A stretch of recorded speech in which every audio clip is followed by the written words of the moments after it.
Here's Jane Pauley. A super secret organization like the CIA is going to have secrets, but this sounded too bizarre to be true. Yet there it was, in print, in a respected newspaper.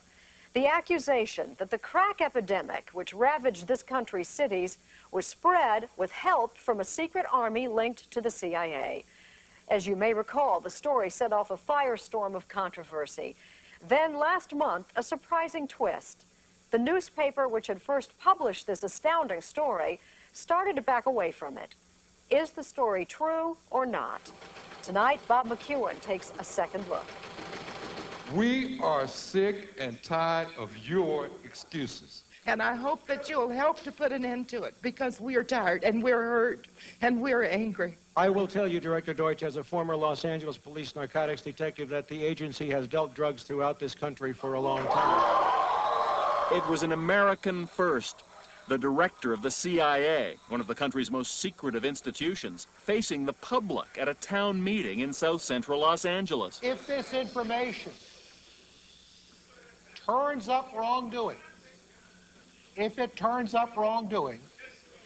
we will bring the people to justice and make them accountable. An extraordinary event in response to an extraordinary accusation that people working with the CIA had a hand in sparking the crack epidemic that has devastated America's inner cities. Those charges came from this man, reporter Gary Webb of the San Jose Mercury News. He became one of the most talked about journalists in the country, his story the most controversial of the past year, because after investigating the origins of the crack epidemic, he claimed he found a link leading right to the CIA. Men who were working for the CIA's army were responsible for bringing all that cocaine into Los Angeles that sparked the crack epidemic. The CIA's army, Webb says, were the Contras, the anti-communist rebels fighting the government of Nicaragua back in the 1980s, an army founded and funded by the CIA. Webb wrote that some Contra supporters smuggled cocaine to America to raise money for their cause. The CIA has been bringing drugs into this country. As then CIA Director John Deutsch discovered, it's an accusation that rings true for many, especially for some in the African-American community. And Webb's story has taken on a life of its own. And Gary, on the talk show circuit and the internet, some have even gone beyond Webb's charges to accuse the CIA of conspiring to target young African Americans. Was the CIA willing to poison our cities and crack cocaine? On the basis of what you learned, do you believe that there was a conscious decision, a meeting where someone sat down and said, we're going to poison the youth of Black America and here's how we're going to do it? No, I don't. These guys were looking to raise money, and I don't think it mattered to them where they did it. They just went where they could raise the money. Gary Webb says his stories were largely based on the testimony of a drug dealer with Contra connections who became a U.S. government witness. But 9 months after the series was published, the controversy continues. Some of the heavyweights of American journalism have examined Webb's work and found it reckless, often wrong. Just this week, Webb was pulled off the CIA story after his own executive editor admitted the articles oversimplified the origins of the crack epidemic and left out important conflicting evidence. He also wrote, I feel that we did not have proof that top CIA officials knew. But despite the evidence to the contrary, Gary Webb insists his stories were substantially accurate. And many Americans do seem willing to believe that their own government could have been involved in drug smuggling. So was the U.S. government involved in any way? Dateline decided to take a second look. Crack use spread like wildfire in the early 1980s. And in Los Angeles, a drug dealer known as Freeway Ricky Ross was in the middle of it. Prosecutors called Ross the Walmart of crack. He made millions in the early 80s dealing to Los Angeles street gangs.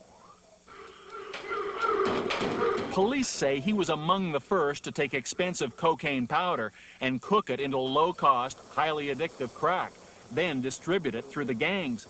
Webb says Freeway Ricky helped trigger an epidemic of human misery. It's destroyed our community. All the black men are in prison, most of us. Rick Ross is now serving a life sentence for cocaine distribution. The women are still strung on the drugs. kids without fathers, without mothers. And honestly, how much responsibility do you have for that? A lot. A lot of it was my fault. I played the game. Police in Los Angeles say he virtually cornered the crack market, thanks to a steady supply of cheap cocaine. A pipeline so good that Ross was able to introduce crack to other cities, using his gang contacts, and to make himself, he says, a very rich man. 6 shots fired, tag 8. On your best day, how much money did you see? A couple million, 2, 3 maybe. On a day? On a good day. How many days like that were there? A few. Quite a few. Rick Ross's drug supplier did have connections to the Contras. Dateline has been able to confirm that from former Contra leader Eden Pastora. And Pastora admits he received some aid from that drug supplier. But Pastora says he was not aware of any CIA drug connection. So we asked Gary Webb, where is the evidence the CIA knew of any drug dealing? You have to define the CIA. If you're saying that people who were working with the CIA know they were doing it, yeah. Did the director of the Central Intelligence Agency know this? I don't know. This is nonsense. Now retired, Dewey Claridge was the CIA's man in charge of Central America in the early 80s. He insists the agency had nothing to do with any drug trafficking or with any cover-up. Oh, don't give me the conspiracy bullshit. Come on, you're a more intelligent man than that. Well, come on. I mean, come on. There has never been a conspiracy in this country. Never? Gary Webb's version of events may be wrong, but in the mid-1980s, there was a high-level White House conspiracy called Iran-Contra. Whatever you believe, Gary Webb's stories have revived interest in an issue that's been simmering since Ronald Reagan was at the White House. Were U.S. government officials aware of drug smuggling in and around the Contra movement? And did they simply choose to ignore it? One U.S. senator says, absolutely. There's no question in my mind there is a complicity in the flow of drugs into this country, period. A Senate investigation led by John Kerry of Massachusetts found that individuals who provided support for the Contras were involved in drug trafficking, and that one or another agency of the U.S. government had information regarding the involvement, either while it was occurring or immediately thereafter. Incredibly, according to Senator Kerry, smugglers even used the U.S. government's own airlift operation at El Salvador's Ilopango airport to get cocaine back across the American border. This drug enforcement agent patrolled that same airport in the mid-'80s. It was just nonstop traffic coming and going, and nobody ever inspected their planes or their cargo or whatever. Cele Castillo told Dateline he observed rampant drug smuggling at that airport. Well, what we had was we had Contra pilots flying out of Ilopango smuggling drugs into the U.S., cocaine specifically. He claims the smuggling was so open it had to be condoned by the U.S. government.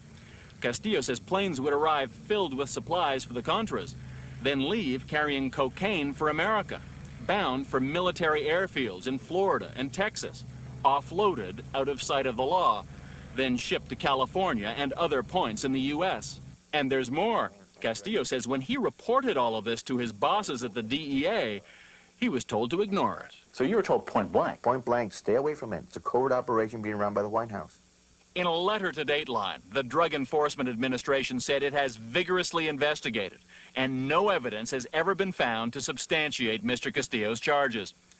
As for the CIA, it's denied ever aiding or condoning drug smuggling. Reports were reaching the highest councils of our government, in the White House and in the Justice Department. There is no question of that. I can document that. The White House and Justice Department disputed Kerry's report at the time, but he still believes some government officials turned a blind eye towards drug dealing in the mid-1980s, after the time at the heart of Gary Webb's stories. There were no indictments or prosecutions, and ultimately those allegations of drug smuggling became just a footnote in the scandal known as Iran-Contra. According to Kerry, at the time, American officials were more afraid of the evils of communism than the ravages of crack cocaine. I'll tell you, South Central Los Angeles and every other city in America are owed an explanation. People knew that drug trafficking was getting mixed up in the flow of weapons. People knew there were bad types involved in this operation. They didn't turn off the spigot. That's plain and simple. The CIA is reviewing the charges made by Webb and says it will conclude its investigation by the end of the year. The House Select Committee on Intelligence says it will issue its own report and that its investigation will not be affected by the Mercury News' reevaluation of its series.